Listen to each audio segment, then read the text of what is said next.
ఇక varicose veins నుండి విముక్తి పొందండి. ఎవిస్ వాస్కులర్ సెంటర్ ఇప్పుడు మన KPHP లో గ్రాండ్ ఓపెనింగ్ ఏప్రిల్ 4వ తేదీన.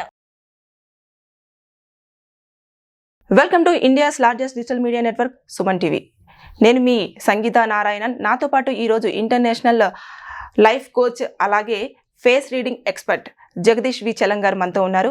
నమస్కారం జగదీష్ సార్. నమస్తే మేడం. ఈ రోజుల్లో అబ్బాయిలు కానివ్వండి అమ్మాయిలు కానివ్వండి దాదాపుగా ఒక 40 years వచ్చేంత వరకు కూడా వాళ్ళు మ్యారేజ్ మీద ఫోకస్ చేయట్లేదు.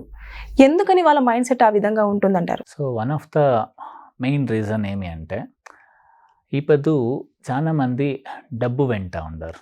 అంటే మ్యారేజ్ ముందు నేను అన్నీ చేసుకోవాలి, సొంత ఇల్లు చేసుకోవాలి, కార్ చేసుకోవాలి, అదొకటి. సో అది ఆ ఒక్క రీజన్ ద్వారా ఏమవుతా ఉంది, వాళ్ళ కెరియర్ అనిపోతూ ఉన్నారు. ఫర్ ఎగ్జాంపుల్ ఇంజనీర్ కావచ్చు, మెడికల్, ఇదంతా ముగిసేపాటికి వాళ్ళకి 24-25 అవుతుంది.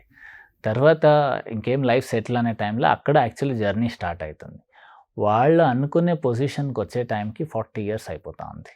ఓకే, కానీ ఇక్కడ one of the important thing వాళ్ళు అర్థం చేసుకోవాల్సింది ఏమి అంటే 40 years తర్వాత పెళ్ళయిందే వాళ్ళకి వచ్చే సమస్యలు ఏమి? ఫస్ట్ ఆఫ్ ఆల్ ఈ స్ట్రెస్ ద్వారా బాడీ చెడిపోయి ఉంటుంది, లేనిపోని స్ట్రెస్, తర్వాత లేనిపోని డిసీజెస్. ఇలాంటి టైంలో సంసారం చేయాలి, తర్వాత వాళ్ళకి పిల్లలు పుట్టేదానికి కూడా చాలా సమస్యలు వచ్చేది, ఇవన్నీ అవుతూ ఉన్నాయి.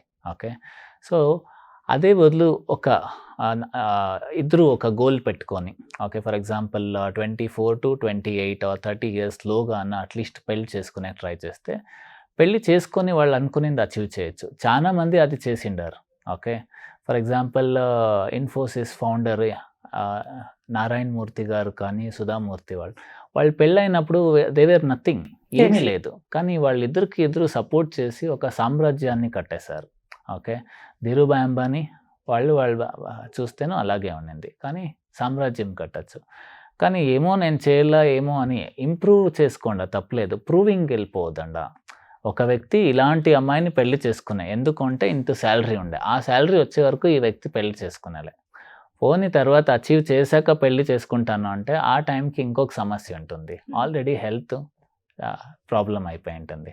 ఓకే, ఎందుకంటే ఇప్పుడుండే సిచ్యువేషన్లో 60 yearsకి ఎలా ఉంటుంది మన బాడీ, అలా 40 yearsకి అవుతా ఉంది. ఎలా అంటే ఇవంతా లైఫ్ స్టైల్ డిజార్డర్స్.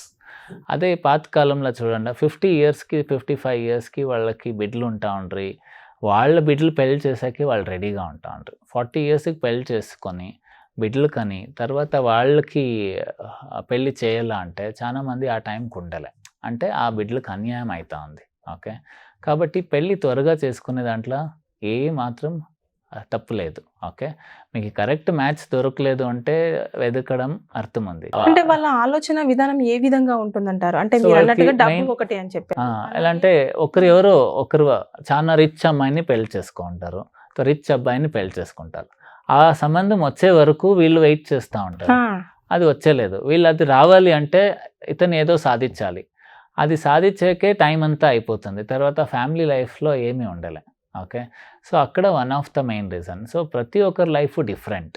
ఓకే, ఒకరికేమో రిచ్ పర్సన్ భర్తగా లేదా భార్యగా దొరికింది అనేసి నాకే అట్లే కావాలా అని పైనాడు. చాలామంది చూడండి, మీరు ఇప్పుడుండే యూత్లో ఇలాంటి కండిషన్తో పోయి తర్వాత ఎవరు దొరికితే చాలు అని పెళ్లి చేసుకుంటా ఉండరు. అంటే అక్కడ 15-20 years వేస్ట్ అయినా అదేమో మొదలే చేసుకోంటే బెటర్గా ఉంటా ఉండే కదా లైఫ్.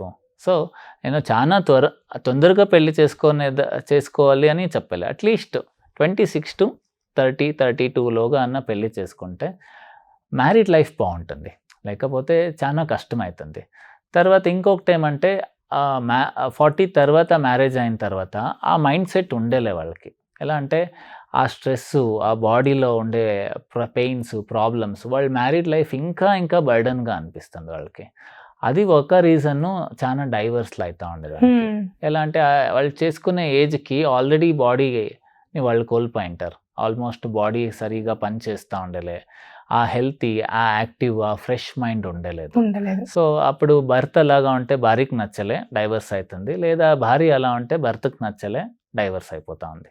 సో అదే బెస్ట్ టైం ఎప్పుడు అంటే 20s, అది బెస్ట్ టైం మ్యారేజ్ చేసుకునేదాన్ని. అంటే మీరు అన్నారు ఇప్పుడే అన్నారు, అంటే బేసిక్గా ఇప్పుడున్న రోజుల్లో ఒకరినొకరు అర్థం చేసుకొని కలిసి ఉన్నప్పుడే మేము ఒకరినొకరు అర్థం చేసుకున్నామని చెప్పేసి 4-5 సంవత్సరాలు ఉన్న వాళ్ళే పెళ్లి చేసుకున్నాక వితిన్ 2 డేస్లోనే నువ్వు నాకు నచ్చలేదు, నీ మెంటాలిటీ నా మెంటాలిటీ చాలా డిఫరెంట్ అని విడిపోతున్న రోజులు. ఈ టైంలో ఇంత డబ్బు వెనకాల పరిగెడుతూ కెరీర్ మీద ఫోకస్ చేసినప్పుడు పెళ్లి చేసుకుంటే ఖచ్చితంగా సక్సెస్ని టచ్ చేస్తానంటారా? చాలా కష్టం. 0.1% ఉండొచ్చు అలా. ఎలా అంటే చాలా కష్టం. ఎలా అంటే అది ఎట్లుంటుంది అంటే, ఫర్ ఎగ్జాంపుల్ తిరుమల కొండ ఎక్కాల అనుకుంటాం, అలిపిరికి పై అక్కడి నుంచి కొండ ఎక్కాలి. సో కొండ ఎక్కాల అంటే ఎట్లుండాలా మైండ్ సెట్, ఫుల్ ఫ్రెష్గా రెడీ అయ్యి భోజనం చేసేసి కొండ ఎక్కితే బాగుంటుంది. ఇక్కడ ఏమవుతా ఉంది అంటే, ఒకరు అలా ఎక్కే ప్రిపేర్ అయి ఉంటారు, ఇంకొకరు తిరుపతి అంతా రౌండ్ వేస్తారు, కింద తిరుపతి అంతా ఒక 10-15 కిలోమీటర్స్ రౌండ్ వేస్తారు. ఇప్పుడు అల్పిరికి వస్తారు, కొండ ఎక్కుతాము అంటే అవుతుందా వాళ్ళకి? అంటే ఉండే ఎనర్జీ అంతా అక్కడే వెళ్ళిపోయా. ఇక్కడ ఏం చేస్తారు? అయ్యలేదు. సో అప్పుడేం చేస్తారు? కష్టం అయిపోతుంది. ఇలాగే చాలా మంది ఆ 40 years ద బెస్ట్ టైం అది. ఆ టైంలో రిలేషన్షిప్ బిల్డ్ చేసేకే పేషెన్స్ ఉంటుంది. 40 years తర్వాత ఉండలేదు. అప్పుడు చిన్న ప్రాబ్లమ్స్ అయినా సర్చ్ చేసుకోవచ్చు. ఎలా అంటే ఆ ఉత్సాహం ఉంటుంది లైఫ్లో. ఉత్సాహం అంతా వెళ్ళిపోయాక పెళ్లి చేసుకున్నప్పుడు అప్పుడు ఏమవుతుంది, ఆ మ్యారేజ్ రిలేషన్షిప్ని క్యారీ చేసేది చాలా కష్టం. అప్పుడు ఏమవుతుంది, వాళ్ళు ఆల్రెడీ టైర్డ్ అయిపోయి ఉంటారు. ఒక్క గొడవ వస్తే చాలు, వద్దు నాకి అని ఫిక్స్ అయిపోతారు. అంటే చిన్న ఏజ్లో ఇప్పుడు కూడా చాలా వరకు అబద్ధాలు చెప్పేసుకొని కానివ్వండి, కలిసి ఉండి కానివ్వండి, విడిపోవడానికే ఇంట్రెస్ట్ చూపిస్తున్నారు కదా సార్. అంటే అలాంటి టైంలలో కూడా మనము ఎట్లా థింక్ చేస్తే రిలేషన్ని కాపాడుకొని మనం కెరియర్ని సెట్ చేసుకోవచ్చు అంటారు? సో రిలేషన్షిప్లో ఫస్ట్ థింగ్ ఏమంటే, చాలా మంది ఒకటి కెరియర్లో నేను కాంప్రమైజే అయ్యలే అనేసి వచ్చి రిలేషన్షిప్లను అలాగే ఉంటారు, నేను కాంప్రమైజే అయ్యలే. ఇంకొంతమంది ఉంటారు రిలేషన్షిప్లను కాంప్రమైజ్ అవుతారు, కెరియర్లను కాంప్రమైజ్. కానీ సక్సెస్ మంత్ర ఏమంటే కెరియర్లో నో కాంప్రమైజ్, ఓకే, కానీ రిలేషన్షిప్లో వచ్చినప్పుడు అయినంత కాంప్రమైజ్ కాండ.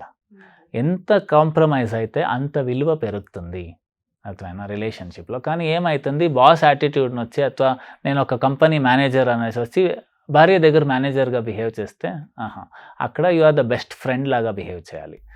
ఆ కెరియరు రిలేషన్షిప్ మిక్స్ చేసేకే పోకూడదు. రెండు డిఫరెంట్ జర్నీ. ఆ జర్నీకి ఈ జర్నీకి ఏది పోలిక ఉండేదే లేదు. అదేనా? ఎలా అంటే రిలేషన్షిప్ బాగా కావాలంటే దానికి ఉండే ఫార్ములాసే వేరే, కెరియర్లో బాగా కావాలంటే దానికి ఉండే ఫార్ములాసే వేరే. ఇక్కడ తగ్గినంతను బాగుంటారు, అక్కడ తగ్గకుండా ఉన్నంతను బాగుంటారు కెరియర్లో. కానీ రెండు మిక్స్ ఒకే తర చేసేకెళ్ళిపోతారు. అది one of the major problem ఇప్పుడు ఫేస్ చేస్తూ ఉండేది జనాలు. ఓకే సార్, అంటే మనము రిలేషన్షిప్కి ఎంత వాల్యూ ఇవ్వాలి, అలాగే కెరియర్కి ఎలాంటి వాల్యూ ఇవ్వాలి అని చెప్పేసి చాలా క్లియర్గా చెప్పారు. అలాగే 40 తర్వాత పెళ్లి చేసుకుంటే ఎలాంటి ఇబ్బందులు వస్తాయి, 40 yearsకి బిఫోర్ మ్యారేజ్ చేసుకుంటే ఎలాంటి హ్యాపీ లైఫ్ని లీడ్ చేస్తామనేది క్లియర్గా ఎక్స్ప్లెయిన్ చేశారు. Thank you sir. Thank you madam. Suman టీవీలో మీ పర్సనల్ అండ్ బిజినెస్ ప్రమోషన్స్ కోసం కింది నెంబర్కి కాంటాక్ట్ చేయండి.